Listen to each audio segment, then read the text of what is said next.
What is up, everybody? Welcome back to another episode of A Song of Life and Death, a review podcast over Game of Thrones. We are now on Season 8, the final season for the series, Episode 2. My name is Alex. Over here we have Fernie.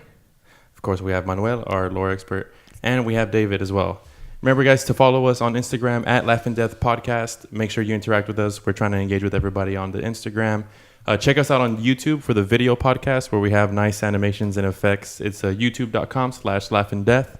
And let's try to get those subscribers up. So, yeah, let's get into it. Take it away, David. Awesome. So the episode 2 was A Night of the Seven Kingdoms. It was also directed by David Nutter. I was wrong. It wasn't episode 3 that he's going to direct. That one's going to be directed by Miguel Sapochnik, I believe his name is. He's the one who filmed Battle of the Bastards and the Blackwater. Ooh. So this one, the next episode is going to be... like a battle's coming. A full-on battle. They're saying it's the longest battle ever recorded on film, ever. So, maybe our next favorite battle in this series? Possibly. I don't know with all the... Where's everyone at right now? Battle of the Bastards? I am. Yeah. That's my favorite. Yeah, right. Okay. So if we got that from him, I'm and excited. Heart Home. I loved Heart Home, but I think he also directed that. Cool. Directed by David Nutter, and I was doing more research on David Nutter, and he looks exactly like the human version of Shrek. I'll put that picture right here. It's kind of creepy. So, this episode had a lot of scenes. This one had 19 scenes to go through, so let's go ahead and get into it. Real quick, A Night of the Seven Kingdoms is the name of the trilogy of the Duncan Egg books put together. Just to let you know. Yeah. So if you get like the graphic novel of the first 3 Duncan Egg books, it's called A Night of the Seven Kingdoms. So that ties in later. So what's up? Cool. So we start off with Jaime on trial in front of Sansa, Daenerys, and Jon. Daenerys reminds Jaime about the stories that her brother used to tell her when she was a little girl and what they would do to the person once they caught the person who murdered her father. Jaime tells Daenerys that Cersei isn't going to back them up and they're not going to send their armies north. Also lets her know that she has 20,000 soldiers who have been paid for. So the Golden Company is going to be backing her up. No elephants, though. But and Tyrion tries to step in for Jaime and gets shut down by Daenerys. And every time I think a scene is from someone else's point of view, I always see Daenerys in a different light. I don't know if y'all get the same impression. I think she's horrible. Like I don't know why she brought up the whole thing with Jaime again after all the trouble of making the alliance with the Lannisters. I mean, I know Cersei's not bringing her army, but Daenerys is just too quick to get mad at everybody. It seems out of character, and plus after her dragon died, man, she should be all about fighting the zombies instead of the Iron Throne and Cersei and all this that bullshit. Should be enough to show you the threat. Exactly. That was one fucking spear, bitch. You know, fuck. Yeah. And Jon's sitting in the corner we don't have time for this shit, dude. He was just checked out. So I was like, oh, okay. Still dealing with the news that Sam gave him from the episode prior. He's like, Brienne, I fucked you, my aunt. Shit. That's what's running through his head, right? Yeah. It's like Aunt Lysa, but not Aunt Lysa.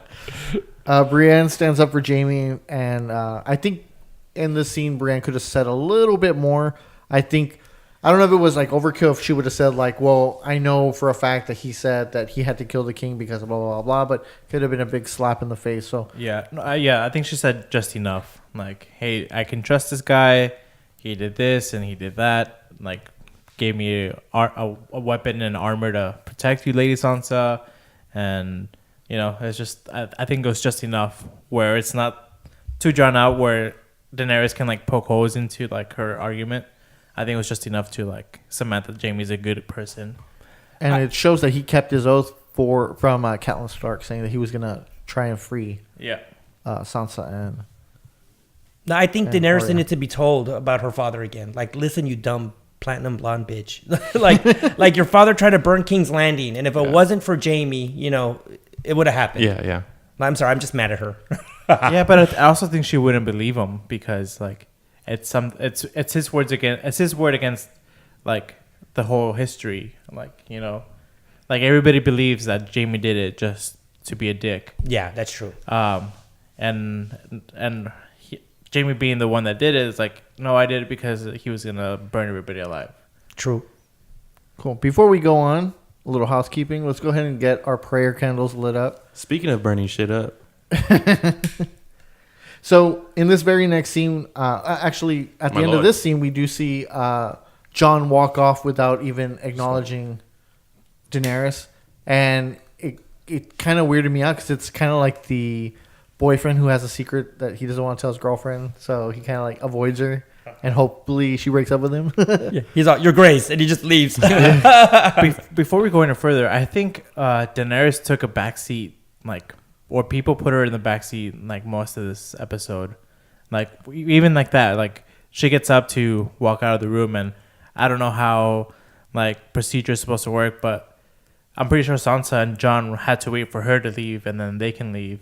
But Sansa just walks out of the room, and then she just like looks over at Jon, and Jon's just like, "Yeah, don't talk to me," and like also walks out of the room. And Because I feel like within them, Sansa and Daenerys, it's still not set in stone of like yeah, Daenerys is this fucking person, this queen in my life. Yeah. She's still like, no, we're separate. You know, like I am Winterfell and you're whatever you want to be. And Because Sansa has that trust no bitch attitude. Like she's like, if you have a vagina, fuck you, bitch, because you're gonna try to screw me over. So And Daenerys did kind of undermine Sansa on the panel because she says, "The Warden of the, what do you have to say, Warden of the North?" Like still overrode anything that Sansa had to do when she's like the Lady of the North. Or yeah, and to reaffirm that Jon was not king anymore. Exactly. Like that was her power move. yeah. And there's two other scenes also that I felt like they kind of put her in the backseat, and we'll talk about it when they get there. Cool. And we go off into the next scene where Daenerys really doubts Tyrion's decision making, and she does point out that he has been fucking up, and we've all seen it. Like he makes it's like one step forward, two steps back since he joined her in Marine. But yeah, how do you all feel about Tyrion's like one of you all's going to be wearing this pretty soon when he looks back at Varys and Jorah? I'm kind of glad he said it.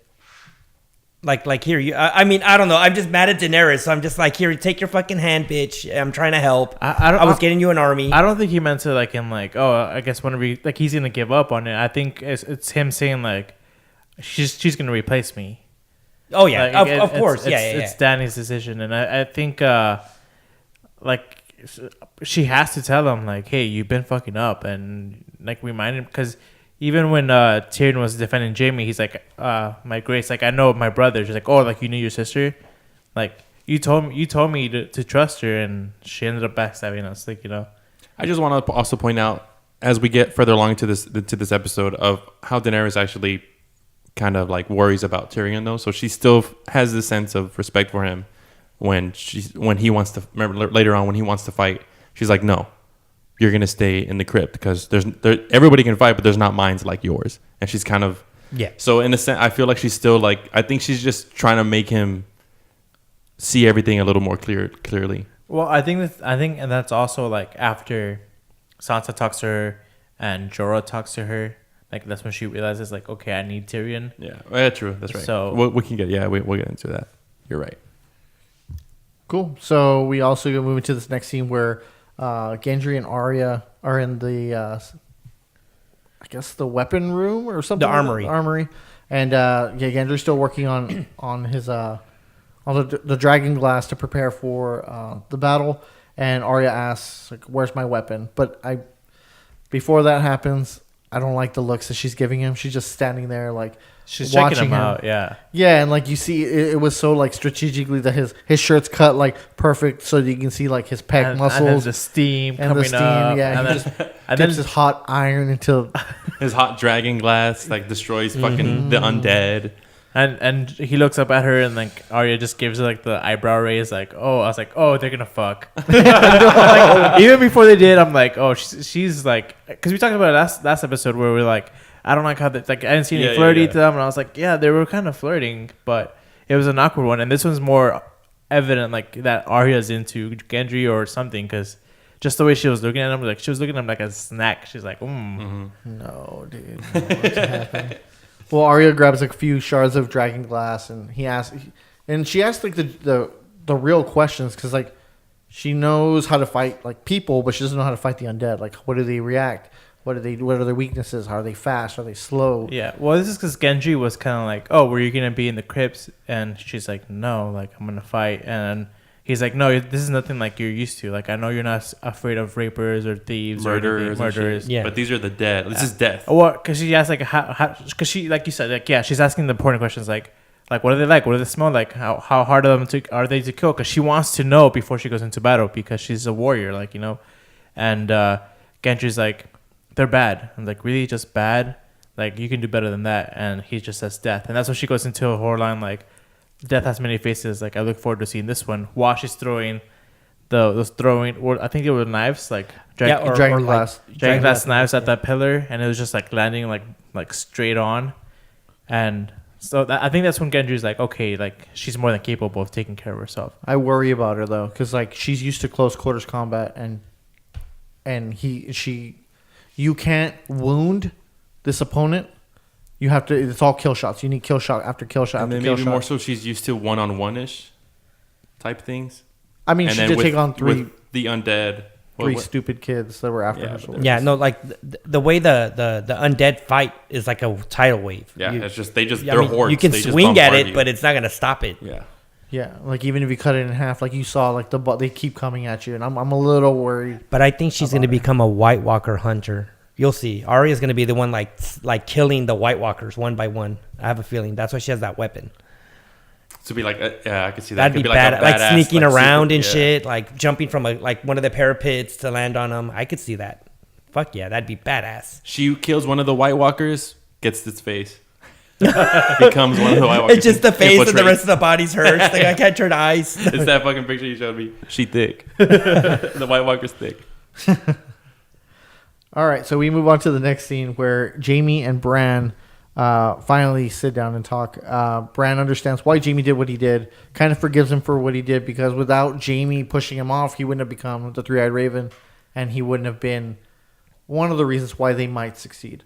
That's Yeah, it basically had what to he says. kick, like, the whole, like, dominoes of prophecy had to continue with that Yeah. because, yeah. It's a very destiny talk of just like, oh, if that didn't happen. If this butterfly didn't flap its wings, I wouldn't shit in the woods. Right, it's Type kind of like shit. Littlefinger had to plot with Yeah. Lysa to kill John Arryn, For blah, all blah, this blah, shit blah, to blah. fucking Yeah, take place. yeah. Yeah.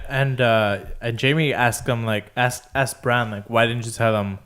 Basically, like, he was the one that pushed him out of the window, and Bran's like, well, if I would told him we couldn't have used you in battle before, like, because they would have murdered you. And then Jaime's like, well, what about after? It's like, and Bran's like, how do you know there's an after? And Jaime's face is just like, fucking creepy ass kid, what? Yeah. Oh shit. And I want to talk about, like, maybe later on how there's some characters that talk about, like, oh, let's do this after, and there's a lot of other characters that are like, oh, we're gonna die. Yeah, they're accepting of the fate of what they think is gonna happen. That just get overpowered. Yeah. So this is the first of two scenes where Tyrion and Jaime are walking through Winterfell, and they both discuss on how they were both foolish just to trust Cersei, and it's true. And Tyrion even asked him, like, is the pregnancy real? And Jaime confirms that it is, which I still don't think it is. Well, yeah, either. like, as far as Jaime knows, Cersei's pregnant. So, like I said, I wrote, like, yeah, we have confirmation that Cersei's pregnancy is real as far as Jaime knows. So, like, you're still not convinced. I am. I don't know about you guys, but I think it's a tumor. No, really, I think she has, like, a growth or a sickness. All the drinking, you know. Yeah, I'm not convinced that she's pregnant right now. Yeah, I'm not either. But Jaime does get distracted because he hears clanging and he sees Brienne and Podrick has become a pretty good swordsman. He looks really confident. Yeah. Yep. Like the way Jon did when he was at Castle Black training all the grunts. I was so happy to see that, though, because, like, not that I was thinking about Podrick all the time, but just see him, like, be confident in battle. I'm like, oh, okay, good. He's not going to be, like, a useless, like, he's not going to be easy pickings. Like, you know, like, he's going to fight, of course. And he has struggled with fighting before. I'm like, I don't want him to die. So at least he has a chance now. I'm like, okay, cool. Like, it took away that worry that I didn't know I had. He'll give them his pain. Oh, Podrick Payne. Podrick pain. And then a little bit of his penis. Yeah, A lot of his penis. Cool. So Brienne and Jaime also reunite and they discuss on how Brienne is going to be in charge of the left flank and that he wants to stand alongside Brienne because she's a noble warrior. And I felt 100% like, oh, this felt awesome because like you see how Jaime has broken his oaths and he's standing here next to Brienne, who's like an honorable soldier and wants to stand by her because she is the epitome of everything honorable. She is oath keeper. She is the oath keeper. And he pretty much admits that the only reason that why he's there is because of her. Like he's like, I came to fight for you. See, they're in love. Well, I still didn't. I was just gonna say, I still didn't feel. I still, even at this point, I still didn't feel convinced about Jaime's motive. I think Jaime is in love with her. He just doesn't understand why he is. Like he's claiming he admires her, but I think he's in love with her. He's only known Cersei. I felt like he was gonna tell her like I'm here because I love you, but then he kind of changed it to I would have cried. Here because I want to fight for you. Like, and I was just like, tell her you love her, tell her. But I don't know. I feel like. Yeah, and even like when he was on trial and last season, Brienne tells him like fuck loyalty, like, and her being the most loyal person in Westeros, he's just like, oh fuck, like she's serious, and he even uses that in his trials, like because this goes beyond loyalty. That's when Brienne kind of steps in and vouches for him. And real quick, guys, just a quick prediction. You know how they're all getting ready and shit and left flank? None of it's going to work. I'm just telling you right now. They're going to get, like, swarmed. Like, none of their plans are going to work. Okay, sorry. I just had to throw that out there. Jorah, we move on to the next scene. Where Jorah tells Daenerys to forgive Tyrion. He says he's smart, he owns his own mistakes, and he learns from them, which is very true. Jorah, I think, was blinded by love, and I don't think he could make the right decisions the way... Yeah. Tyrion can. Any other takeaways from the scene? Well, yeah, I think Jorah is really like standing up for Tyrion because Daenerys says like, "How are you defending the man that took your position?" Because like if Jorah was there and Tyrion was there, she would have chosen Jorah over Tyrion like any day. And I feel like him saying like, "Yeah, he's the best one for the job," was Daenerys kind of like coming to like, okay, that realization that yes, he's fucked up, but there's nobody better. Like, I was listening to this other podcast and they were talking about like with Tyrion, the Battle of the Blackwater, and the people at like the whole thing at Marine with the slavers. Like, yes, things went badly, but how much worse could it have been if it wasn't for Tyrion? Yeah. Like he just gets results, but maybe not the results everybody wants, but it's still better than like nothing. Yeah, he thinks outside of the box in an instant. You know what I mean? Like, he'll figure out a strategy quickly. Yeah, I enjoyed Jorah saying all that because Jorah is also a really skilled fighter and he has good advice. But him to recognize somebody else's that's maybe at a different level than his, and I enjoyed it. And I'm like to piggyback on you with Jorah. In the book, he has a lot of wisdom in the book. I don't feel they showed it enough in the TV show. So this kind of showed the Jorah Mormont from the book. Because he's able to, even though he was in love with Daenerys, he still was able to make good decisions. Like, you know what? Just when it came to her personally, he was stupid. I like the little add-in he put in when he was talking about, he's like, yeah, I had to haul Tyrion. I was on a boat with him from Volantis to Marine, and he's like, I almost threw him overboard. Yeah, he's like, but the words was like, he said something about him talking a lot, but he's like, but the words behind that mind, or the mind behind those words. The mind behind those words are brilliant. And I was just like, okay, yeah. Awesome. Then we get to one of my favorite scenes of the entire episode is Sansa and Daenerys finally meeting. Daenerys is upset that Tyrion trusted Cersei, and Sansa tells Daenerys that she was a fool to trust Cersei herself. Yep. Which is true. Exactly. And you see Daenerys' face kind of just like, oh, really, bitch? Yeah. It just like they have. I mean, Daenerys and I think Arya also like they have like the best facial expressions like to convey emotion. But yeah. And Daenerys also wants to know why Sansa and her are at odds. And Sansa says he loves you. Men do stupid things for women. And Daenerys tells Sansa it was Jon who convinced her to stop what she was going for. She's like, I could be marching towards the Iron Throne right now. He's like, but who manipulated who? I'm out here fighting his war. A war that they probably will lose. And yeah. I love the way she said, I love your brother. Like, it felt sincere when Daenerys says that about Jon. Like, I like the way she said that. One of the few lines this episode I liked from Daenerys. Yeah, says she trusts John because he's true to his word, and she said she loved another. And she's She like, trusts, really? like he's like one of the, she's like, he's the second man I ever trusted. And then Sansa's like, who was the first? Like someone taller. My sun and my stars. Dude, now that was love. Or whatever. And then so Sansa does make a good point in saying, like, if we defeat the dead and we destroy Cersei, what happens then? And Daenerys is like, well, I take the throne. And she's like, okay, but what about the North? And she withdraws her hand. Mm-hmm. And I'm like, let it fucking go, Daenerys. I know. Let it fucking go. And even Daenerys should have been more like, you know what? You're right. We'll deal with the North when we're done. Like, she should have pulled a page from Jon's book. Like, hey, you know what?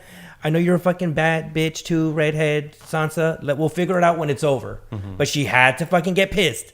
Yeah, because Sansa was like, we vowed to never bow to anyone again. And Daenerys knows that even if she wanted to give Jon or Sansa like the North, she can't do that because then everybody's gonna ask for like their own piece of land, like from the and then to add on to that too is that we had to see that Daenerys this entire series, she's just going from city to city, making the name for herself and trying to let everybody know like I'm the power, like I'm the true heir up to this point. And she's just, this whole trek of hers is her just trying to gain everybody's respect, like credibility. Credibility that she's the true heir to the Iron Throne. So I can see why she's not so easy to just like let it go, because it's not just about letting it go for her. Scene ends with Sansa saying, "What about the North?"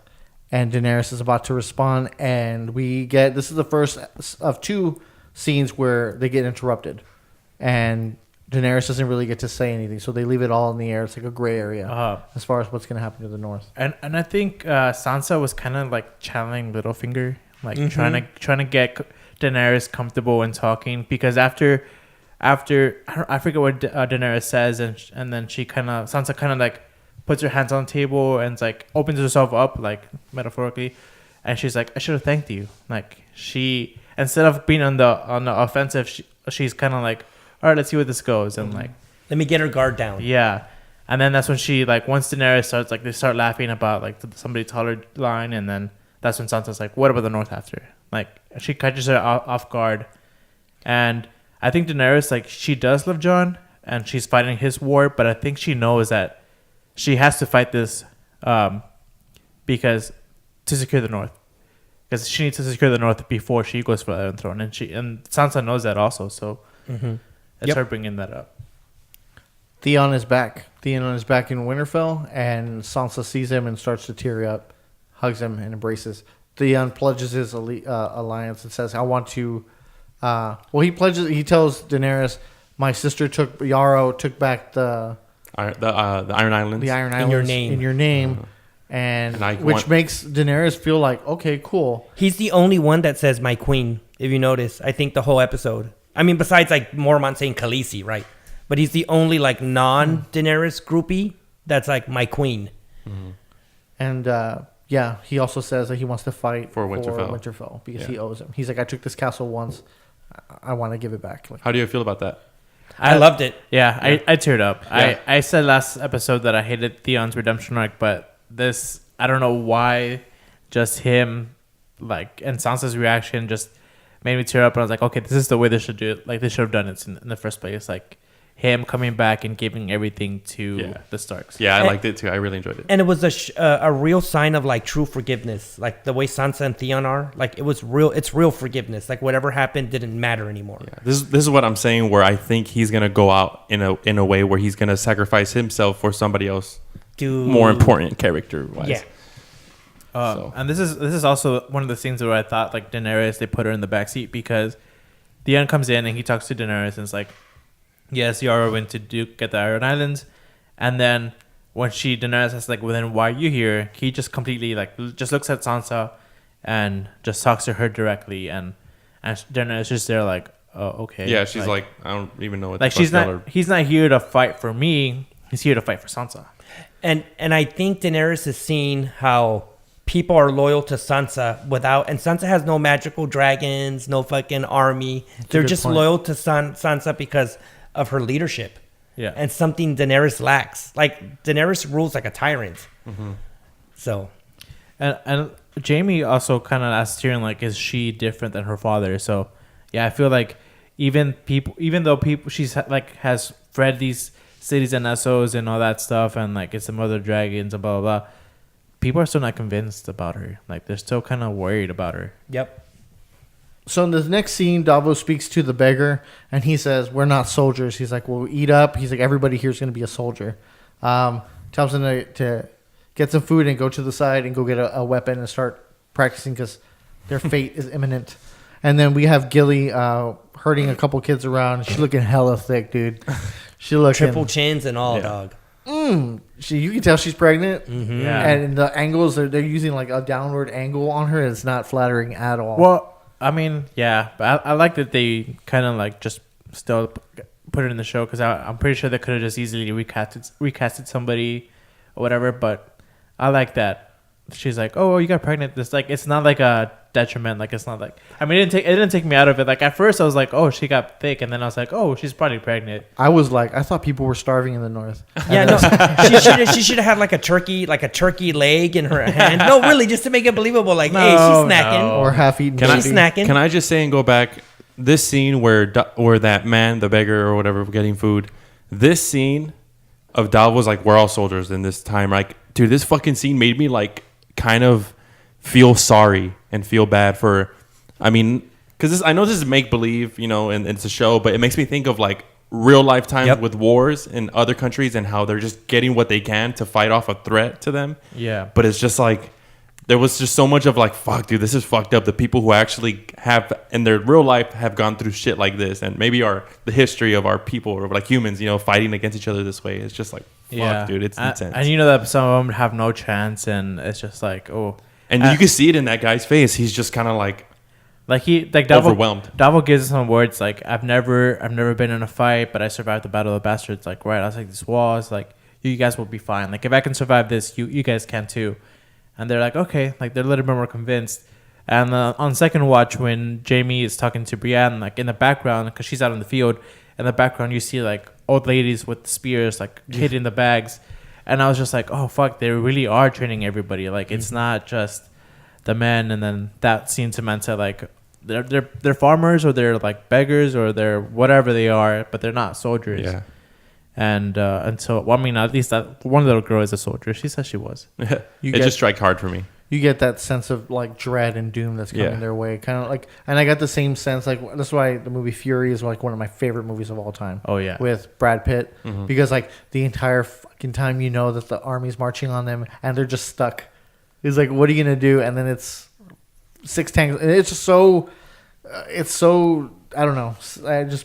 Builds anxiety in me, and I feel like really a lot of dread, kind of like also with like Saving Private Ryan. Yeah, I got the same. Starting to die. I got the same feeling like, with We Were Soldiers with Mel Gibson, where one of the soldiers passes away, and they do the hardcore zoom in of his face, just death, just like staring death in the face, and he's just there, like emotionless, and I'm just like, fuck, dude, that very intense.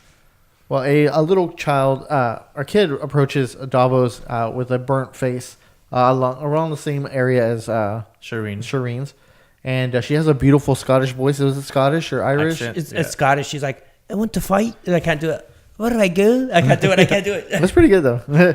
And she says that both of her brothers were soldiers, and she wants to fight. And I was like, fuck. Why are you doing this to me? Yeah. And I was like, fuck, Theon's dead. Fucking Davos is dead. Like, all these moments where, like, it's the pinnacle or the main point of, like, this character's story line overall. And it's just like, And I like that Davos and Kaylee's like tag team of like, well, I'm going to be in the crypt. So if you want to defend the crypts, like I'll be happy to have you there. Like I feel more safe with you there. She's like, all right, I'll defend the crypts. And maybe we'll get into like in the predictions later on, but a lot of mention of the crypts. A lot of mention of the crypts. A lot of children in this episode. A lot of dead people in the crypts. Yeah. I want to fight. It's I felt like a warm, and I like, because I said previously in other episodes, like when Davos is in the room, I feel a sense of calmness. I did not feel that this episode. Whenever he's on screen. And this I didn't like to focus a lot on this little girl. Maybe it was just like a scene, but I felt like, oh shit, is she like a little bird from like Qyburn? Oh my god, you just blew my mind. So dog. I was like, I don't know if she's a little bird, like because she was just kind of like she was like, How would she get to the north? I mean, Dude, they're everywhere, bro. yeah, Little birds. that's what. They're everywhere. And she has half her face burned. I was like, maybe it was like during like when they blew up the sept of Baylor, like that could have happened then. I don't know. But she does sound like a northerner. She Yeah, doesn't yeah. sound like a Kingslander. Yeah. But who knows? Maybe she can. I mean, she's probably change her not. voice. That was just like a far out theory. I was just like, That'd be awesome though. If Qyburn's like fools In the crypts. in the crypt She's with like- a crossbow. No, I'm kidding. Next scene is Ed, Tormund, and Beric arrive in Winterfell. Pretty funny scene where John's walking up like, gonna go Ed. hug his brother Ed, and then then Tormund Tormund. tackles him. It's a full He's kind of still kind of full like, clip. I kind of like wanted to give the love, to Ed. My little crow. Yeah, he's like, you're my best friend now. Yeah. I really felt like the comedic timing in this episode was really good. Like even though it's just like a sense of dread and like impending doom, like Tormund was like the funniest thing in this fucking episode because he does that, and then the other scene later that we can talk about. But yeah, I felt like he really cut through like the tension. He also informs John that they have until tomorrow morning, probably, for the dead to attack. get Before sunrise, yeah. Exactly. And then he turns around and says, "Is the big woman here?" Dude, yes, I love that. So good. Yeah. I just feel really bad because it's not going to happen, man. I'm so sorry. All right, now another really cool scene. We're in the War Council room where everybody who's everybody. It's a bunch of celebrities. Avengers of Westeros. assemble. Exactly. They're all standing around the map, and they're also talking about the tactic of what they're going to do to defend Winterfell. The plan is to use Bran as bait because the Night King wants Bran. And why does he want Bran? Because he wants to erase the world. He wants to erase The memory its of memory. the world, yes. Yeah. Real quick, for book readers, if that's true, it was like a stake through the heart, because that's the whole point of the books, to find out what the hell he wants with Bran. And it was just like, oh my god, my god. Sorry. Well, it's what is death? Death is forgetting and being forgotten. Coco shit right there. Yeah. Is this where Sam is? Is Sam the one saying Sam this? says that, Yes, yeah. right. Theon says that he will defend Bran with the Ironborn, and I'm like, oh fuck, Theon's so dead. Like, That's when he's gonna sacrifice himself. okay, so really quickly, we're gonna talk about deaths at the end of the episode, but I think Theon's gonna die, and I think he's gonna be burnt alive because he burnt those 2 kids alive. No. That's just me. That's my prediction. He's gonna die for sure. Daenerys mentions to Tyrion that he doesn't want him to fight, but Tyrion has been that special factor in the success of the Battle of the Blackwater. He was the one who came up with the whole Dragonfire idea. Not Dragonfire. What? Wildfire. Wildfire. There you go. Came up with the whole wildfire idea and really held off their Stannis' forces until Tywin came in and saved the day with the Highgarden army. Yeah, and Daenerys is like, you're gonna stay in the crypts, and like we mentioned earlier, like she tells him like, there's thousands of men and women that can fight, and like there's only one of you, and that's when, like, if Tyrion was feeling like Daenerys didn't care about him before, or like she's angry at him for fucking up, this is her kind of reaffirming that she needs him and that she wants him to. He does give a little also. There's a tiny little back and forth where he's like, "But I want to do this. Like you've seen me. I was at not you've seen me, but I was in Blackwater." And then he kind of like gives in. Okay. Yeah, after she tells him, like, after she affirms that she wants him she to. needs him. Yeah. After she scolded him for his mind, she's praising him for his mind. Exactly. The problem with her again. Well, that's what I'm saying. Like, I think Sansa and Jorah talking to her kind of like reaffirmed her belief in Tyrion. True. Yeah. No. Yeah. Jon is avoiding Daenerys. What the fuck? That's my note. Like, I just didn't get it. He was like this little emo kid who was like, "Oh, I'm gonna go rest." Yeah, because I'm like, been doing my aunt, Been doing my aunt. and then He's like, I'm the actual king, not her. Oops. He's like, I'm the king. I fucked my aunt, and the dead are gonna kill us. So I'm my doing- entire and life I was- took your dragon. fuck. It's so many layers. Once everybody clears out, Tyrion and Bran sit down and talk, and I love that they left this ambiguously. So it's wide open. It's open in the air. What did they discuss? What do y'all think they talked about? I think Tyrion knows everything, like everything. He's gonna be I think one of the chroniclers at the end with Sam.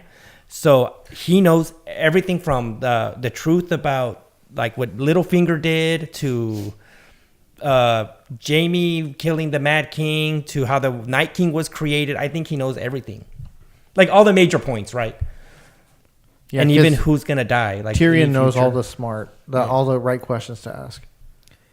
Yeah, 'cause a lot of people were complaining, like, why does nobody question Bran or like talk to Bran? Like, what are you talking about, bro? And then everybody's just like, well, yeah, I kind of take somebody smarter. So Tyrion finally being the one to be like, I should probably talk to this kid. Like, it's kind of in character. Yeah, and also Tyrion has that mind, like that very analytical mind. So he wants to hear the information first before he judges it. And everyone else like, what do you mean visions, Bran? Right away, you're in a wheelchair. What do you know? Yeah, you know? Either they accept them or they don't. And like Tyrion was like, okay, let's get to the bottom of this. And this where the fuck's Mira? This can go all the way back to where he's about to go on trial back in King's Landing, and he's talking about his cousin.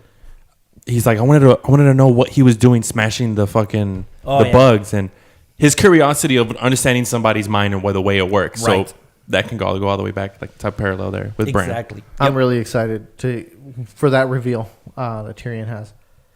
We go to the next scene where Grey Worm and Missandei talk about going to see the beaches of Narth. Grey Worm is so fucking dead.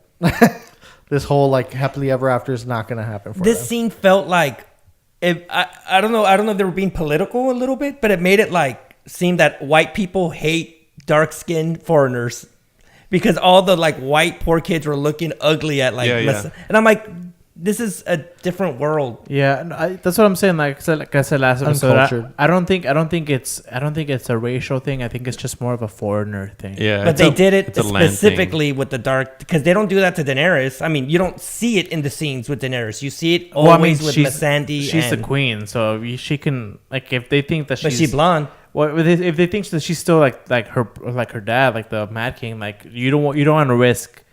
Like just giving them a bad look, and then her a bad look, and having her killed. Yeah, and then also within, I'm sure there's word of mouth of everybody saying, "Oh, this foreigner's coming. She has this type of army who is a foreign army. True. These dragons who we have a myth of dragons." So I think there's so many influences of them. It's not a racial thing. Okay. Children to her dragons, and they still have. And when Jaime and Tyrion were walking in the Winterfell courtyard, like that one dude just like spit at them, like. Well, that's because it's Jaime Lannister. Yeah, but still, like they're still kind of like, hey, fuck these people. Like they make it known, and it would make sense if they don't make it known to Daenerys how much they hate her because she's the queen. Okay, I don't agree, but okay. in the very next, I'll take right. I'm sorry, I don't mean it like that. No.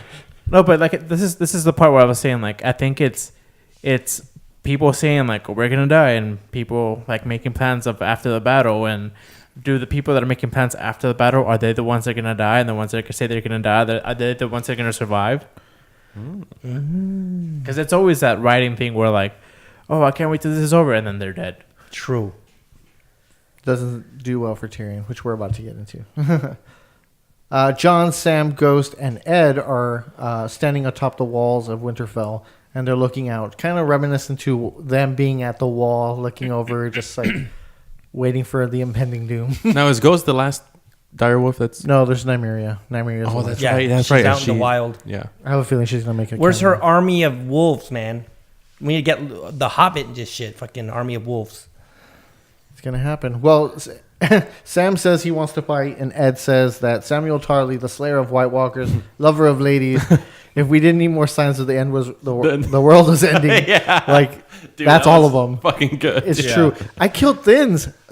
Yeah. Yeah, because John tells Sam like, hey, if you want to be in the crypts, man, and he's like, what? I'm not gonna judge you. Bitch, I killed the fucking White Walker, he says. There's turkey legs with jelly down there. Don't worry about it. And babies. Fat bastard reference. No, that's cool. Mm-hmm. Fuck myself. Fuck me. All right, so yeah, I thought it was really cool, and how it's very reminiscent because the snow's coming down on them. They're looking over, and they're lined darkness. up, looking out into yeah. Oh man, so sad. All right, and then Ed makes the comment: "The last man left, burn the rest of us," which is I love that. yeah.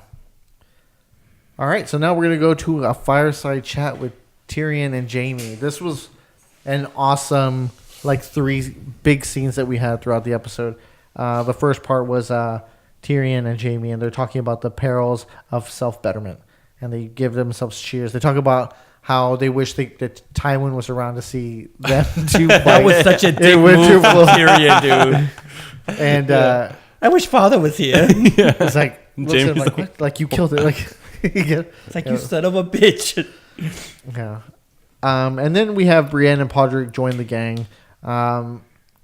Tyrion and Jaime are drinking, waiting for the battle to begin, and Podrick's like, okay, I'll take one. Tyrion offers a drink, and she's like, what? Before a battle? And he's like, kind of looks at her, and she's like, half a cup. And then they walk over to the side. And they walk over and He's fucking like overpowering it. overfills, and then he looks at Podrick. He's like, Hey, dude, they used to party together. yeah, dude, Him that's and what I'm Bronn saying. and- It's yeah. fucking awesome. That's awesome, yeah. Yeah, he hooks him up totally. And Brienne also ends up taking, I'll take one too. A little bit, yeah. And then Tormund walks in and calls Jaime the king killer. Yeah, you're It's the like, king killer. Who wants to break down Tormund's giant bane story and how he got his name? Well, you see, he tells in the books, he tells Jon that story way in the beginning. So you know about his like he killed a giant, and then he went with the giant's wife, and she like let him suckle on her tit for like 3 months. So he got so strong, and then he ends up having sex with her. Well, in the book he does. And then what did he leave? What does he do? He kills a bear afterwards or something? He had sex with a female bear or A something. female bear. Yeah, that's in the books. Yeah, but this one he just mentions like killing the giant and like climbing into her bed. I don't know what he did, but he was 10-year-olds, and then this giant lady's bed, and then Woke up and breastfed him for 3 months. she That's thought how I was big and strong. she thought I was a baby. Yeah. So fucking. And they're kind of all just looking at him like, Yeah. dude, you're Gross. fucking weird. And I this, know. and this is because like Tormund's like telling to Brienne like, oh, this could be the last night like here, and she's like, oh yeah, and then he kind of looks at Jaime, and Jaime's look, and like Brienne and Jaime kind of look at each other. He's like, oh, okay, so this is my competition, huh? So that's why he starts saying the story like looking at Trying to Jaime. show yeah, off. yeah. And He's then kinda and then like he chugs that horn of I think the Goat's milk. goat's milk, and he's just like, Fermented spilling all over goat's his milk. face. It's been all over his face, and you can also kind of see Jaime's facial reaction, like, The ASMR in that clip, he's like, It's Yeah. like everyone's like, hurry up and shut up. You know, I they're love gul- Jaime's face though. gulping. It's kind of, it is like, this is my competition. Like, yeah, what and the fuck? he like you said, he calls Jaime the King Killer instead of the Kingslayer because it sounds so much worse when you say King Killer. Like it's so like it just takes the power away from like Kingslayer. so good. It was great all around. Davos decides to go ahead and start to drink. So I'm Real quick, I was worried about Davos because he didn't go for a walk. Yeah, we were saying this. You were saying the last episode that you feel like Davos would be the first to die going onto a walk, like he normally does before a battle. And this time I said, oh, maybe he doesn't die. He didn't go for the walk. He's in front of the No. fire, so now but he's gonna fucking die. gonna maybe it's die because now. he didn't. He didn't go shit his guts out. Yeah, He's He fucked. was He's for gonna shit. get like a cramp, and then get stabbed.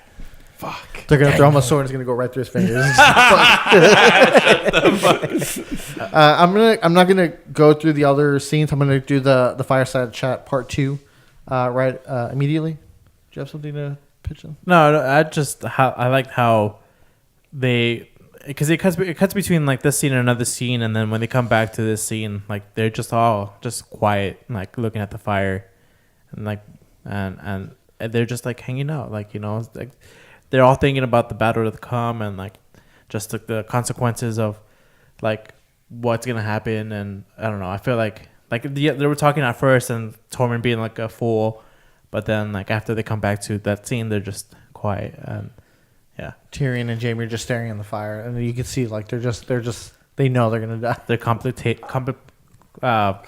contemplating their life. I just thought one more thing real quick. Maybe it's too much to add, I know, but Sir Davos, when he went in, he stands right in front of the fireplace and he's warming himself up. Yeah. Maybe he went for the walk because it was cold. No, I mean, Jaime didn't do that. Nobody else did.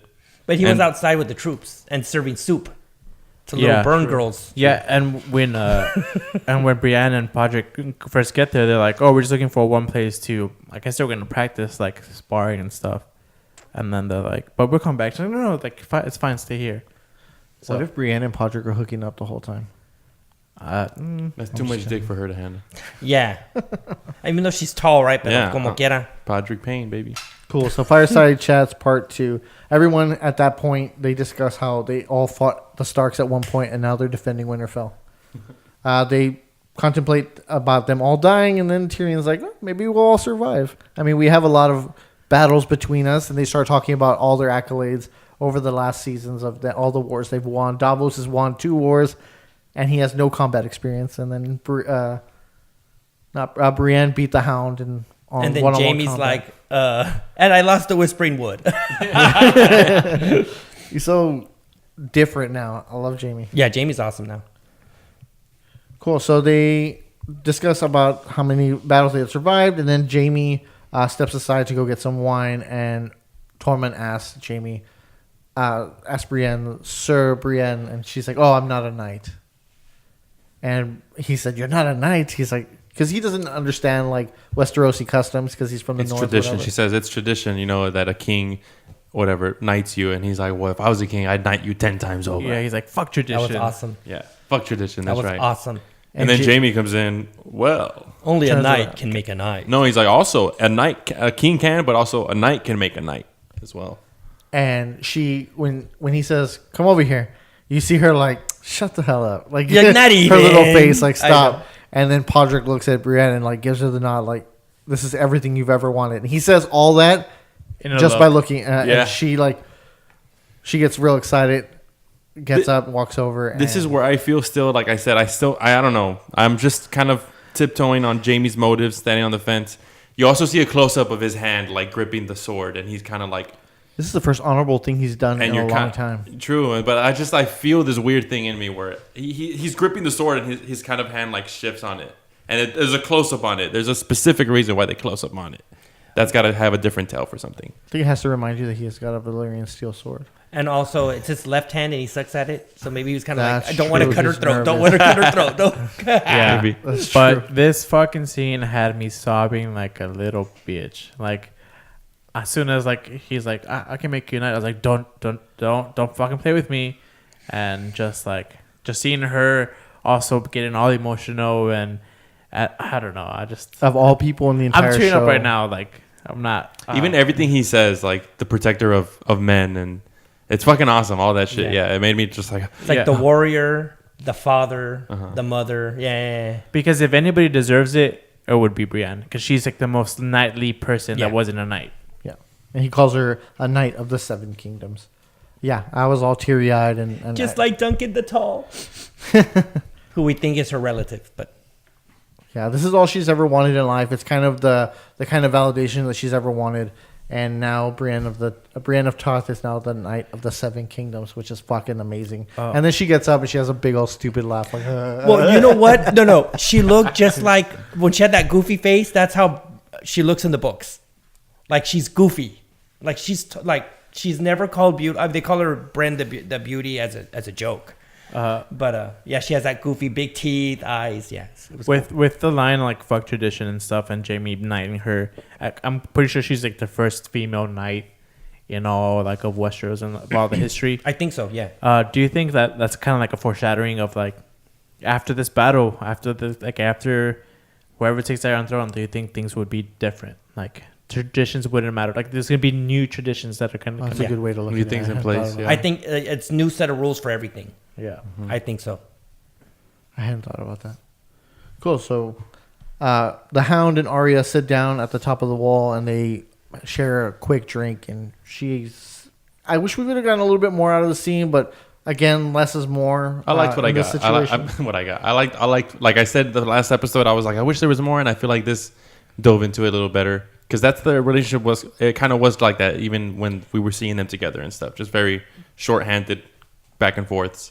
But there should have been like at least like a hand on his shoulder or something, because when Jake and Hagar was whipping her because she was lying that she didn't like the Hound, you know what I mean? There's that kind of love or compassion still there. So I wish there was a little more from Arya to the Hound. Yeah, and the Hound even like because Arya questions the Hound like, "What are you doing here? Like, when's the last time you fought for anybody else than yourself?" And he says like, "I fought for you," and like she just kind of like, "Oh." I was telling Alex yesterday at work. I'm like, yeah, I was like watching the thing, and he's like, she says, when was the last time you ever fought for anybody else? And I was like, I fought for you, didn't I? And then he leans over and he's like, I fought for you, didn't I? And Barbara was like, have you seen this? And I'm like, no, it's something natural that somebody would That's say. my baby. Yeah. Yeah, I love them. It would have been funny if like she's like gonna lean for him and then he like clutches his silver like. Fuck. Cool. So Beric shows up and I hate when they introduce religion because he's like talks about the Lord of Light. Lord of Light, and he's like, "Quit your shit, or I'm gonna throw your ass over the wall." I liked it because I want to see. I want in this world. I want to see more of what this Lord of Light is. And For then real. I found it okay with him bringing up Where's that because he's a Melisandre? man of faith, and he's just like, why am I? He's also curious. Why am I the fuck here? I have my faith, but why am I here? So I want to answer that. He was one of the few that's like, we gotta go fight these guys. Yeah. You know, from the beginning. Yeah, you know? but I did like Hound's reaction as well. Yeah. But it's just I didn't find it anything weird there. Arya stands up and says, "I'm not spending my final hours with you two miserable shits." Yeah. Very like Arya. So Arya is off somewhere, fucking off, and she's practicing her bow skills. I mean, she's pretty freaking accurate. I mean, she could throw a dagger. She's good with a blade. She's good with a staff. And then Gendry walks in with her weapon, and I was so excited to see that it was a big staff and not like just a mace or something like that. And I was so fucking excited. You It's were like- right. You said it was gonna be something like that. Yeah, because I thought like when she was a faceless man, she was fighting like blindly with a staff, and like I can't wait for her to break that bitch in half and just Yeah, start and they fucking still have it. dual-wielding. I'm glad that they didn't take it apart or however, and it was That's gonna just be a big reveal. And she yeah. was just kind of like testing it, feeling it. Yeah, and you said like she's used to like close quarter combat, so you don't know how it's gonna work. And I feel like it being able to break apart is her like going into the close quarter combat instead of just the like bow staff. I feel like that's more of like an open area thing, and then being able to be broken apart, like it's just like a two thing. It's gonna be so fucking cool. I can't fucking wait for that. So Arya asks Gendry what the Red Woman wanted with him, and he says that he was, fuck.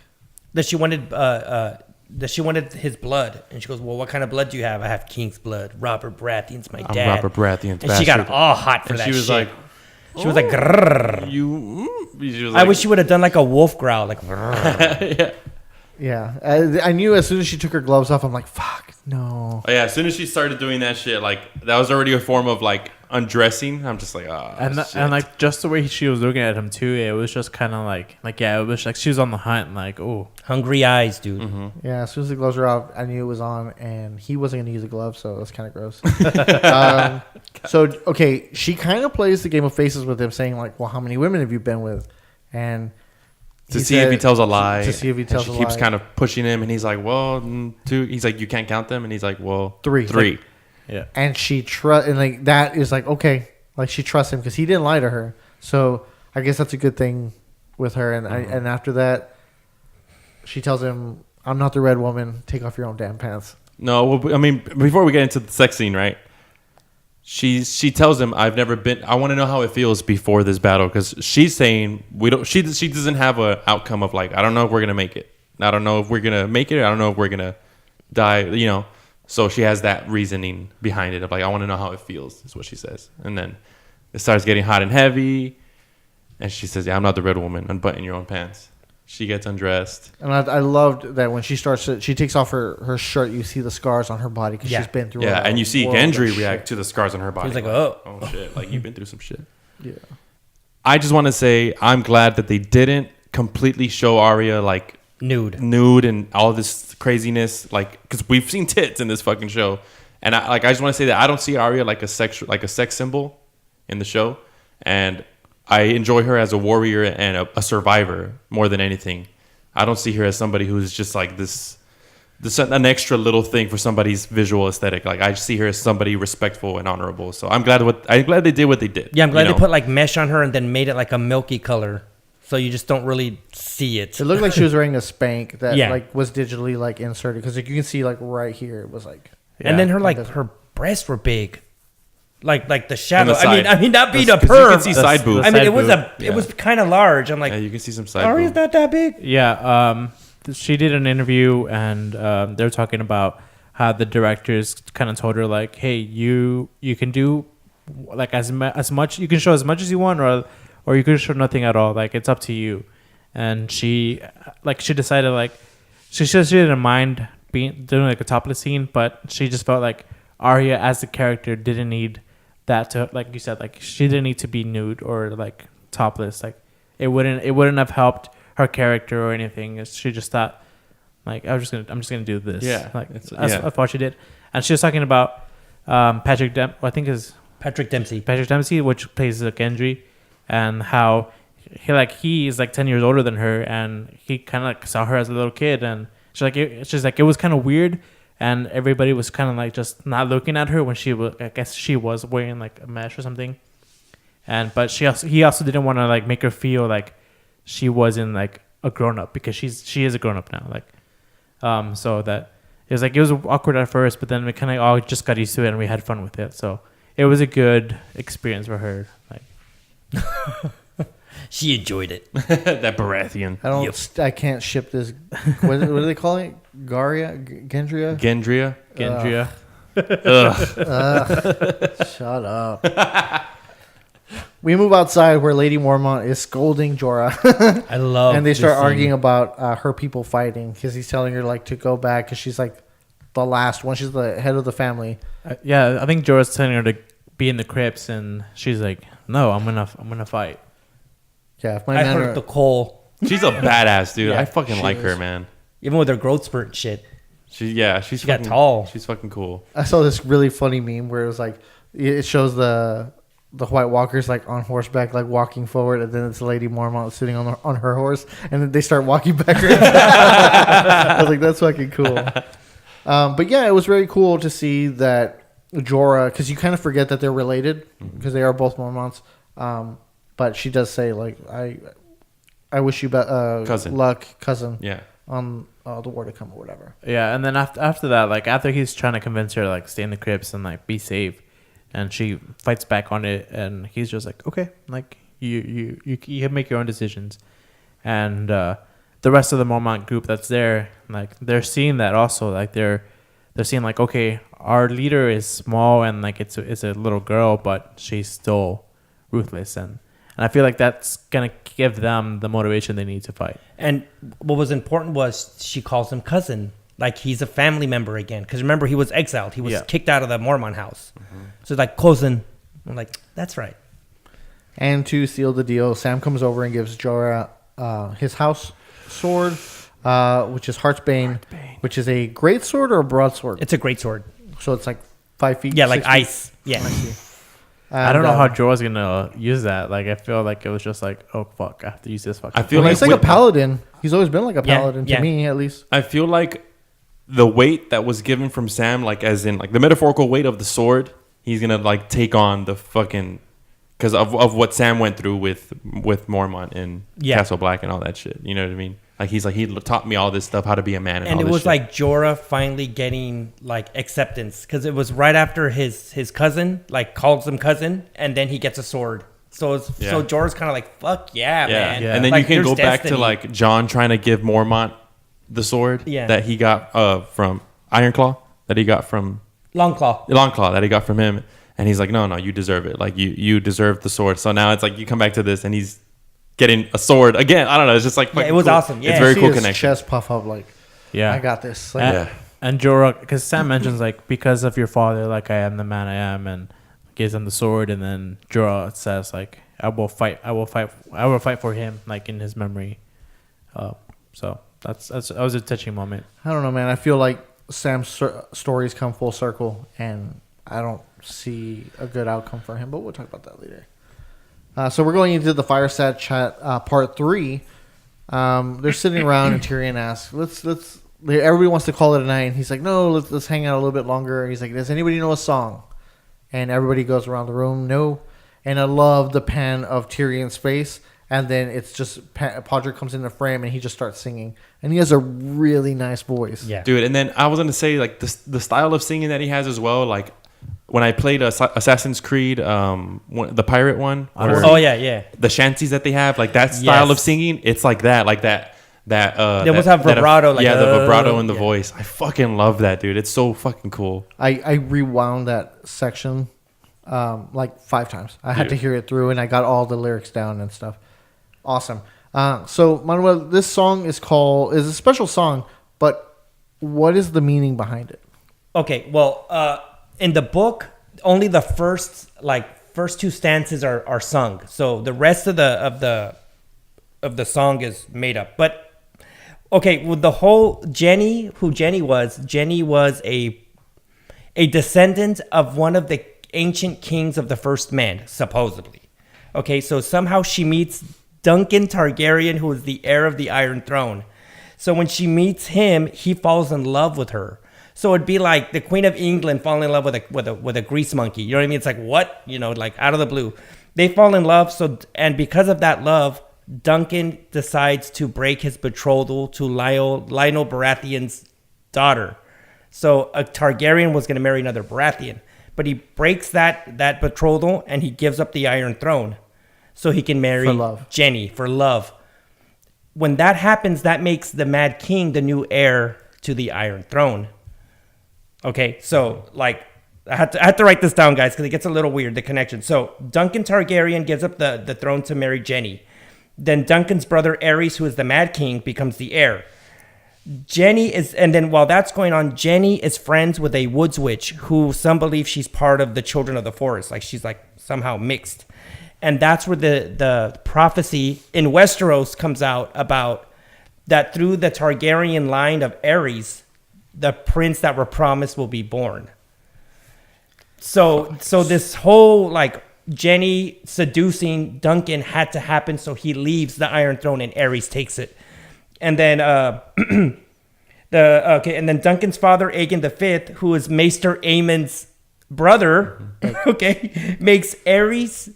Aegon V or Egg makes his 2 kids, brother and sister, which is Aerys and what's her name, the princess, Riella or something. They get married, and that's to fulfill the prophecy of the prince that was promised, or Azor Ahai. But now that we know about Jon Snow, the prophecy is about Jon. It's not about Dany because it's the direct line. So it's Aegon V to Aerys to Rhaegar to Jon.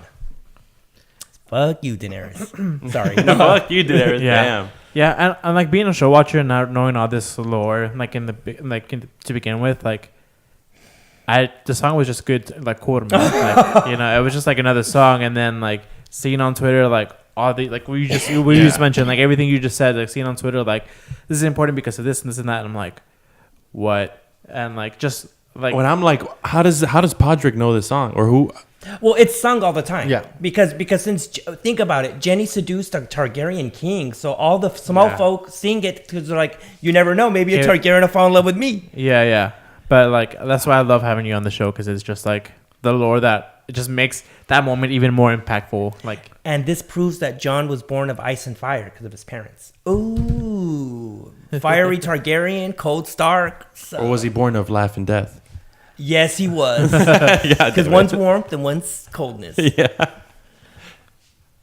So yeah, that's why that song's. That's fucking cool, dude. Perfect. That's very great insight. And it's also about her dancing with people that she's loved, that she's lost, because she doesn't want to leave. So she's dancing with the ghosts, and so it's like their impending doom. Like, and the reason the song's kind of important in the books is because when Arya's captured by the Brotherhood without banners, they always seek the Woods Witch to get information because she dreams the future. So she gets a drop of blood from Arya, to see the future, but the price she charges is the song of Jenny, because the Wood Witch knew Jenny. It's the same little witch from 80 years ago. So she's around during Arya's time with the Brotherhood without banners, and when they sing this Jenny song, she always cries because she knew Jenny. I mean, for book people, that's a big deal. So yeah, I know, right? Sorry, it's kind of confusing. That's crazy. So as Podrick sings this song, we see little Sam and Gilly in bed looking at each other, kind of like the Titanic. When the Titanic's sinking, it's the couple in bed. We see Theon and Sansa sharing a meal. We get a glimpse of children And then we get Arya and Gendry, and she's awake while Gendry's knocked out because she got that bomb-ass pussy. Tuckered him out. And then we also have Grey Worm, who embraces Missandei, kisses her, and before she could say anything, he turns around and walks away. Which is, remember, his fear is to never see her again. He hit it and quit it. He was like, ah. And then we also see Jorah ride to the front lines with on horseback with Hearthbane. Then we move into the crypts, which is another pivotal scene that, like I mentioned earlier, gets interrupted.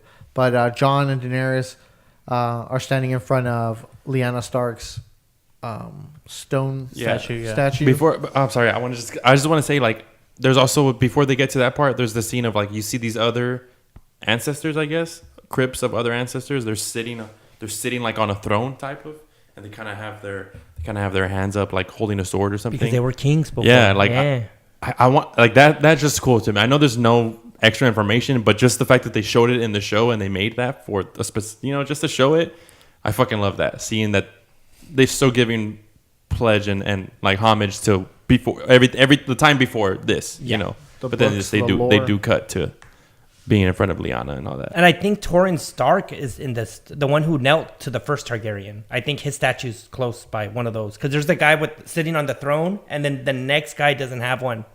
So I think that's Torrhen Stark. Oh, yeah, shit. the king who knelt. The Stark who knelt. Mm-hmm. That's how he's known. So Jon reveals that the whole lineage, the R plus J, or R plus L equals J theory, which is... Yeah, Rhaegar and Lyanna Stark are his. But I like when he told her, like, no, like he loved her, and Daenerys she says, yeah, everybody said that my brother was a nice fellow and he loved singing songs, but everybody told me that he raped her. Yeah, and he's like, oh no, you're fucking wrong, bitch. He loved her. I like the way he says it. He's like, he loved her. Yeah, with his blue steel, he loved her with the scar right here. I did not expect them to reveal that news to Daenerys in that way. And I think it was the easiest way to break it to her. Because I thought I would have been like, I'm the rightful heir, bitch. But they did it so, like, thematically correct. And I loved everything about that. So, yeah, he also lets them know that they were married in secret. And she, like, scoffs, like, wait, that makes you the last male heir. Yeah. Of the and going Iron back Throne. to you, saying, what credibility does Sam and fucking Bran have? And she questions that. She's like, what, your brother who fucking and is a best dumb friend? like retard? It just so happens that your brother and your best friend just know this information when nobody else knows this. Yeah. And he stole books. It's true, Danny. It's true, Danny. It's true, Danny. And then she looks taken back, and this is where I see her like she's about to implode. I feel like she could have killed him. Oh yeah, in this instance, but saved by the horn. They hear the three horns, which we all know in the north that it means White Walkers are here, and then they separate. We go on, and the episode wraps. We just see the White Walkers arriving. Yeah, but notably, we don't see the Night King there. Yeah, that's a very key point. I thought, these motherfuckers are trying to give us a red herring because there's one that has a sword that's up. Everybody else has spears except for one of them that's like in the middle that has like the sword. You see it, and I'm like, cheeky bastards. There was a scene though where they did cut to the Night King on. Oh no, it was just it wasn't. It was just the White Walkers on horseback. Right? Yeah, that's right. Episode. But real quick before we move on, when Jon was telling Daenerys that makes me, or Daenerys is like, that makes you like the next in line for the throne. Like she's always talking about birthright and like my birthright, blah blah blah. Do you think like she will accept that, if it's true, that she will accept Jon as the king? I think no. I think because her first thing is birthright and the true heir of this shit, but the second thing was queen, female. Yeah. Being the woman in power. Yeah, I think that's the second thing. And I think it's like she's mentioned before, like that's all she's ever known. Like that's all, everything that's been driving her was her being queen of the Seven Kingdoms, and then now Jon comes swooping in and be like, "Oh, it's me." That's why I said I think they're gonna make themselves get married. Yeah, because there's no split. And in an interview, Emilia Clarke that plays Daenerys was saying, like, I don't think Daenerys cares if Jon is her nephew, like he could be her brother for all she cares, but she's still both like fighting for the crown now. Like she would have married her brother if it means her being queen. Mm-hmm.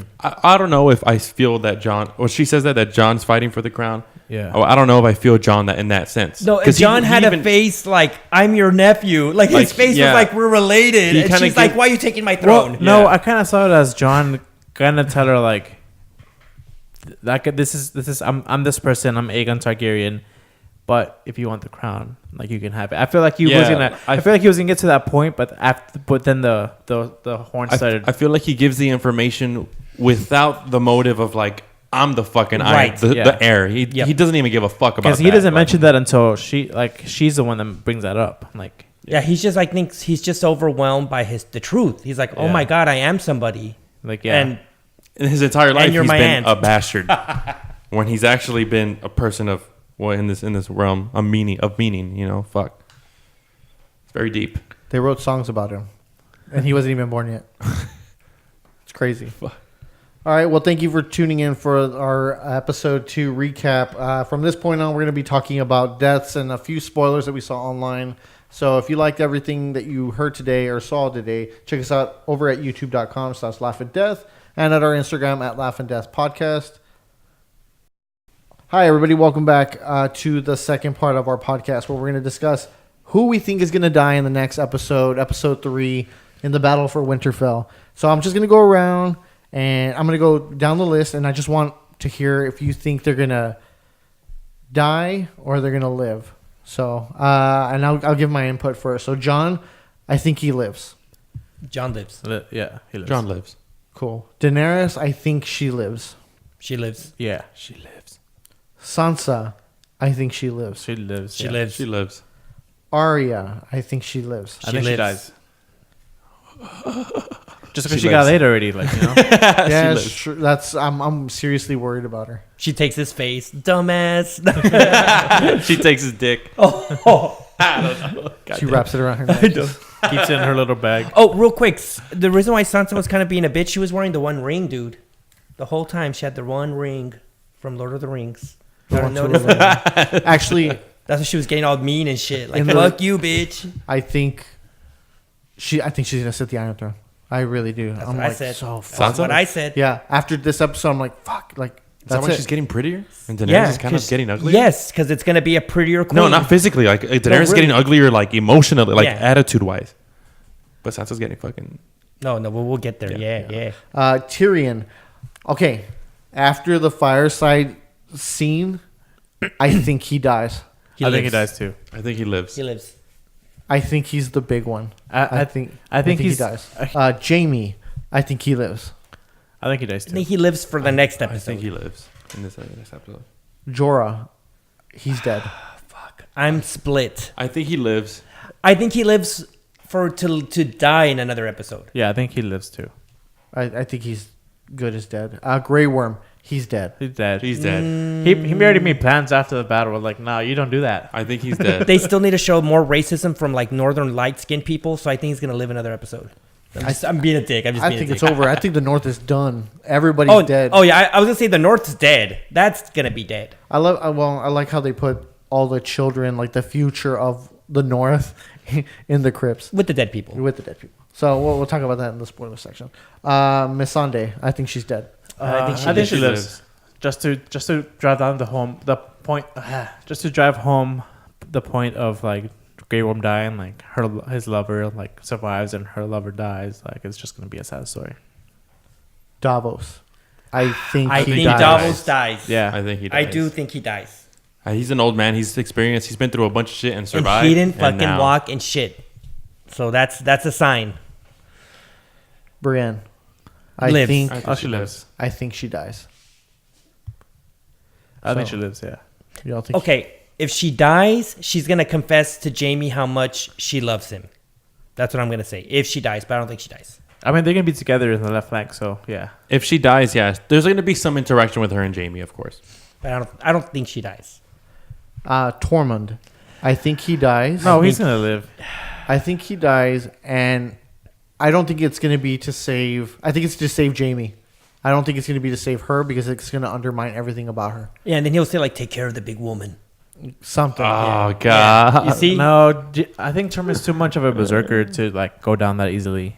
He went through some hell in Battle of the Bastards. Yeah, like he's too much of a No, berserker. he'll probably die like Boromir style, like 3 spears through the chest. And keep like, going. Yeah, and then he'll be like, and then like, take care of the big woman, and then dies. Yeah, I feel like he's going to be overwhelmed. Ed, I think Oh, he's he dead. dies. I think the Yeah. Night's Watch is over. Yeah. Yeah. That shit's gone. I think for them to I don't know, I think he's gonna live and he's gonna restart it with a better man. Like I mean I don't think they'll need it if the Night King's dead, but Bran. Bran lives. he has to live. I think Bran because if is he the Night King. because if he dies like The whole show's over. the night as we said like the Night King needs to kill the 3-eyed raven for there to be the long night forever. So I don't know if him dying is good for the show. Yeah, it would be like pulling the plug on your PlayStation while you're playing. If they kill Bran, it's like, yay, oh, it's over. Unless he transfers all his fucking knowledge to Tyrion. I think Sticks Bran, him in the God's wood in the tree. I think Bran dies. Perfect fit. He's an imp. Nah, I don't think. I think he dies. I don't think he dies. Gilly. She dies. No, Not I from think she'll starvation. survive. Yeah, dude. Fuck. No, she's fighting with like 2 turkey. God damn it. The turkey legs. And, well, one's in her mouth, so she has 3 in total. God damn it. I think she dies. I think she lives. I No, think she dies. She and dies. Sam has to take care of little Sam. I think no. Okay, I think little Sam lives, but they're after him. Or if for some reason, if little Sam is not rescued, he becomes another White Walker. That's Craster's kid. There's a pact that has to be fulfilled. Shit. And if we Fuck see tradition. and if we see that in the preview, like you know how they always show like previously on, you know, if it shows like the baby getting changed, they're gonna get little Sam. Sam. But he lives. I think he I dies. think he lives. I think he dies. I think his story came full circle. He did everything he needed to do, and he dies. He's a chronicler, man. He has to be alive. Tyrion can be the chronicler. True. You don't need 2 story keepers. Or I think he lives or little Sam lives for Tarly, for the house Tarly. Male. Somehow. White Walker House Tarly. It's like, fools, you thought you won? Oh, no, he touches his eye. Hey. Theon. Oh, he dies. Not He's yet. dead. I think he's dead, but not yet. Well, He sacrifices I don't know himself. about this episode, but yeah, he sacrificed himself. He dies at some point. Oh, he's good as dead to me. Varys. I think he dies. Well, he has to die, I think. He's in the crypt. No, with the kids. Melisandre's not back yet. That's why. We're going to. No, but she never said they died together. She just said that she told him you're gonna die in this land. That's true. So maybe he does die. Yeah, I feel like he has to die. Lady Mormont. She dies. She dies. I think yeah. I don't want her to. I don't want her to. She's gonna be in the front line. She's gonna get cut down like She real probably easily. dies. Yeah, and George would be like, "I told you, cousin. House Mormont's mine." Okay, no. Bear Island, bitches. I mean, that makes sense. That makes sense if Jorah survives and he becomes the next heir. Maybe not. Maybe I think she lives. I think she lives because you got to think about the future of the North. If there's gonna be a North. Lady Karstark Oh, she dies, dude. Yeah. dies. She's probably gonna die stupid too. Like a statue's gonna fall on They're her. probably not even going to show her death, and Yeah. it's just after the Or get trampled or some bullshit. after the battle, like when they kind of take inventory of who's alive and who isn't. Like she's going to be one of the dead. Yeah, The Hound. he lives. He lives. He needs to get to King's Landing and fight. There's his still brother. something up with him and the Lord of Light because he saw that shit in the Yeah. flames. There's something there. And him being burned, there's something there. Yep. He still lives. Yep. Beric. He dies. He dies. dies. For He sure. dies, finally. Now I think he dies protecting the Hound. Yes, that's what I'm going to say. And because of their back and forth with all that religion bullshit, he maybe passes that shit on to the Hound. And the Hound becomes like religious. Or the Hound is the reason why Beric revives. Because he keeps telling him like, hey, Fucking what- forgot his name. what's the priest's name? Thoros? Thoros of Mir. Dude. Yeah, Thoros is not alive anymore. He can't bring it back. Like Yeah. he's just always keeps teasing him about it. And I feel like he's gonna see Beric die, and he's just like, fuck it, I have to give it a chance. Yeah, and that's gonna bring Dude, it back. if that's true, I'm gonna buy you dinner. 'Cause that is the best theory I've ever heard. Because imagine like the Hound Holy Knight versus the Undead Mountain. Oh yes, That'd be cool. Fuck I never yeah. thought about that. I hope it happens. Gendry, dead. Lives. He's dead. He got laid. He's dead. I'm still going with that. You know He's what? dead, but Arya has his baby. You know what? But I have a weird theory. I have a feeling Gendry. they're gonna pull the Riverlands and Littlefinger. So like, even though Arya had sex with him, she won't be with him, and then Sansa's gonna fall in love with him, but he's still gonna be in love with Arya, and it's gonna be a mess. Sansa's in love with Theon. Just calling it out. I know. I saw it too. How's that gonna work? It's not. It's not. That's why she goes with Gendry. God damn it, dude. Ghost, Lives. He's dead. dead. Lives. Yeah, I think lives. it's gonna be one of those Budget ex cuts. machina. Budget cuts. It's one of those budget cuts. I think I it's feel gonna be like he lives, he's and gonna then save Nymeria. Jon. Nymeria comes in as well, like to fucking with her pack of wolves. Because we obviously know that John can ride the dragon, but he's on the ground. So I feel like in the beginning he's gonna be on the dragon. Or he rides Ghost, which is riding the dragon Oh, God damn it! on the back of the dragon, and like he, not fucking talking shit. The Night King. Oh, he lives. Yeah. This next episode, They, yeah, they, I they think he can't lives. kill him next episode. That's what one of those hour and a half episodes is for. Drogon. Lives. I think the dragons survive. Yeah, I think both do. Yeah. Both. Yep. Viserion. I think this Yeah. that The one's dead one. taken. Oh, taken the dead. He's gonna still be alive. He won't be killed yet. I think they'll destroy him. because we don't soon. see Drogon or the Night King like when the Whites are approaching King's Landing. So, I mean, they're probably doing a surprise attack somewhere or something. So I They don't show know. up at King's Landing, all badass, right? Yeah. It's like, sorry, Cersei. I mean, they're not there. So yeah, I mean, I don't know. Rhaegal. John's dragon. Oh, it lives. Oh yeah, he lives. We're I talking think about. they all both live. dragons. I think one of them's gonna die. I think it's gonna be Drogon. Nah. All right, that's all I have. Okay. So let's go into some spoilers. Spoilers, what do you theories? think is Predictions. going to happen? Because, okay, on Reddit, I don't know if this was one of y'all's topic, but on Reddit there was a guy who commented on the Game of Thrones Reddit page, and the title of his conversation was, "My Night King is not a dumb Night King," and so basically the theory is that the Night King is not going to be in Winterfell. And that the visions that Bran had in season 4 of a dragon flying over King's Landing is the Night King You know what? on Viserion. Yep. And he's going to go take over King's Landing.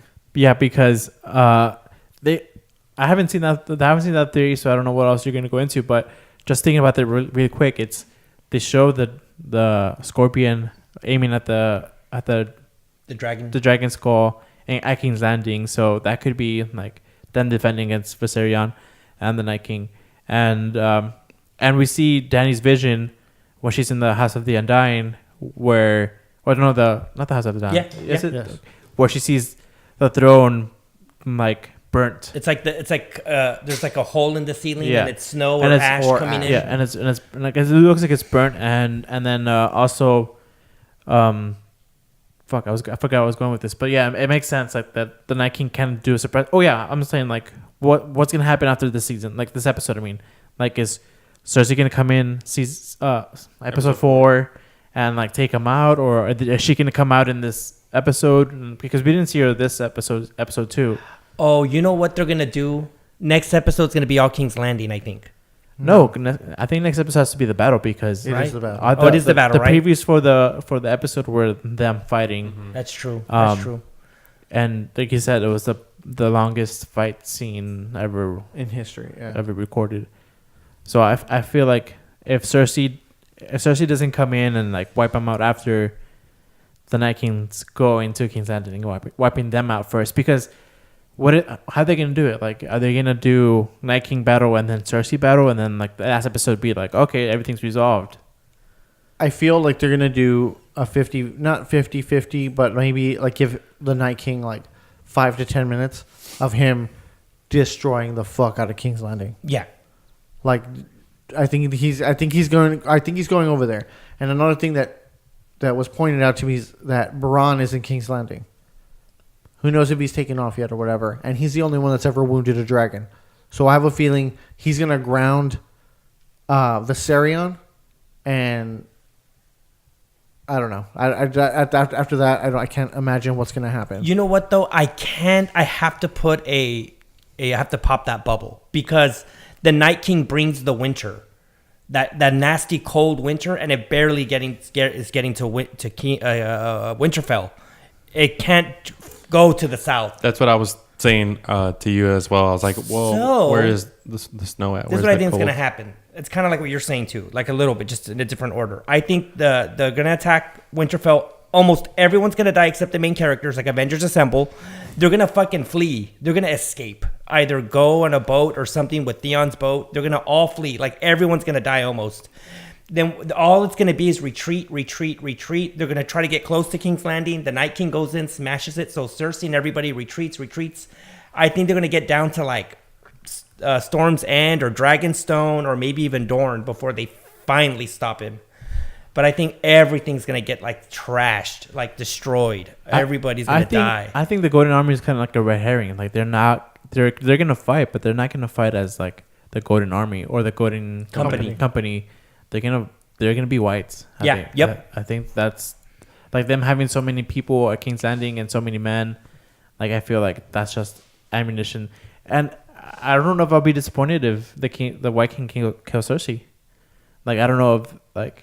You know what? In the show, I could see it. Yeah. But it wouldn't be poetic justice. No. Yeah, no. Cersei has something coming to her if she dies. Which she wasn't on our list because we're only talking about people in Winterfell. But those are the theories that I heard. And I'm like, that Bronn's there. He's the only one that knows that's wounded a dragon before. He's pretty much the head of their military right now. And yeah, I thought it was a really interesting, like...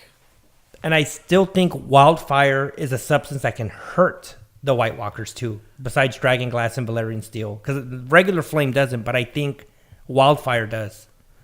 Yeah. So that there's something still. There's something. Yeah. I have a feeling they're gonna pull a few aces out of their sleeve before the series ends. There has to be some kind of like surprise or secret that's gonna be used.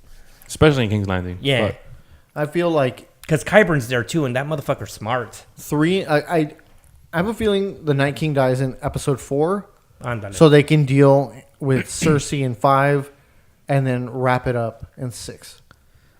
That's the only way. That's the only way that they can get it. And don't be surprised if there's like a time jump. That's what I was gonna ask. I have a feeling like it might be like 10 years later, and they're in Dorne, and like the rest of the world's all fucked and shit. Like I could see something like that. I that's another thing. I actually dreamt about it. It was like, it's a prophecy.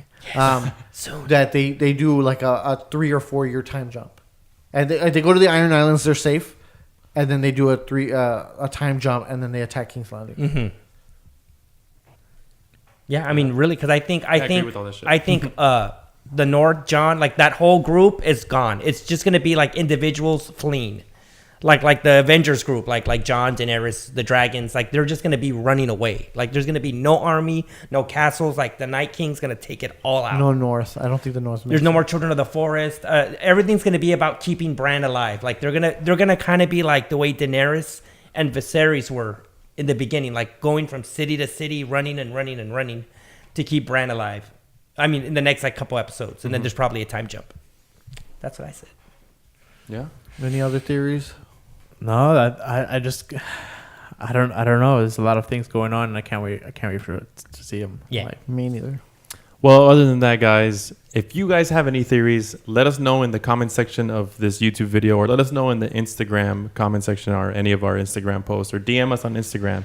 Follow us on Instagram. It's at Laugh and Death Podcast, and we're trying to get some engagement on there. But those were our theories for the coming up episode, and maybe the coming up episodes of Season 8, the final series of Game of Thrones. But this was A Song of Life and Death.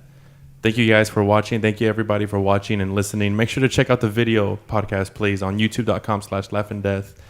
My name is Alex. Next to me is Fernie. We got Manuel with the incredible knowledge and expertise in the lore behind the Game of Thrones within the books. It was freaking awesome to understand all that information.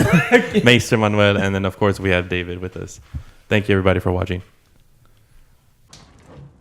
High in the halls of the kings who are gone, Jenny would dance with her ghosts, the ones she had lost and the ones she had found, and the ones who had loved her the most, the ones who'd been gone for so very long, she couldn't remember the name.